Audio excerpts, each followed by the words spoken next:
যুক্তরাষ্ট্রের ওরেগন অঙ্গরাজ্যের পোর্টল্যান্ডে গত সেপ্টেম্বরে অভিবাসন বিরোধী নীতির প্রতিবাদ দমাতে সেনা মোতায়েনের নির্দেশ দিয়েছিলেন প্রেসিডেন্ট ডোনাল্ড ট্রাম্প। তখন তিনি বিক্ষোভকারীদের সন্ত্রাসী বলেও আখ্যা দেন এবং দাবি করেন এই সেনা মোতায়েন করা হয়েছে ইমিগ্রেশন অ্যান্ড কাস্টমস এনফোর্সমেন্ট বা আইসিই কর্মকর্তাদের সুরক্ষার জন্য। কিন্তু ট্রাম্পের এই যুক্তি ধোপে টেকেনি। মার্কিন এক ফেডারেল বিচারক ক্যারেন ইমারগুট তার সেই সেনা মোতায়েনের আদেশকে অবৈধ ঘোষণা করেছেন।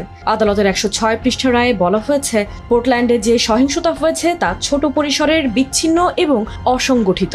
এমনকি ট্রাম্পের ন্যাশনাল গার্ড মোতায়েনের আগেই সেই সহিংসতা অনেকটাই কমে গিয়েছিল। বিচারক ইমারগুট আরও বলেন, ফেডারেল কর্মকর্তাদের কাছে সামান্য যে বাধা দেখা গেছে তা অভিবাসন আইনের বাস্তবায়নে কোনো বড় প্রতিবন্ধকতা তৈরি করেনি। তিনি উল্লেখ করেন, পোর্টল্যান্ড শহর ও ওরেগনের অ্যাটর্নি জেনারেলের অফিস প্রমাণ করেছে যে ট্রাম্প প্রশাসন ছোটখাটো সহিংস ঘটনাকে অতিরঞ্জিত করে সেনা মোতায়েনের ন্যায্যতা প্রমাণের চেষ্টা করেছিল। ডেমোক্রেটরা বলছেন, প্রেসিডেন্টের সেনা মোতায়েনের ক্ষমতা শুধুমাত্র সশস্ত্র বিদ্রোহ বা সত্যিকারের জরুরি পরিস্থিতিতে প্রযোজ্য। কিন্তু ট্রাম্প সেই ক্ষমতার অপব্যবহার করেছেন, যা মার্কিন গণতান্ত্রিক ব্যবস্থার জন্য বিপজ্জনক নজির।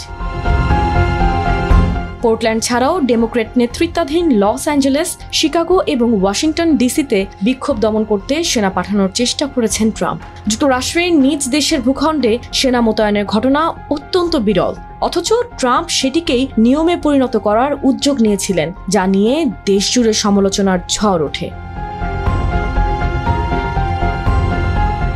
হোয়াইট হাউসের মুখপাত্র অ্যাবিগেল জ্যাকসন শুক্রবার এক বিবৃতিতে বলেন, প্রেসিডেন্ট ট্রাম্প শহরগুলোতে চলমান সহিংসতায় চোখ বুজে বসে থাকবেন না। ফেডারেল কর্মকর্তাদের সুরক্ষায় তার যে আইনি কর্তৃত্ব আছে সেটি প্রয়োগ করেছেন তিনি।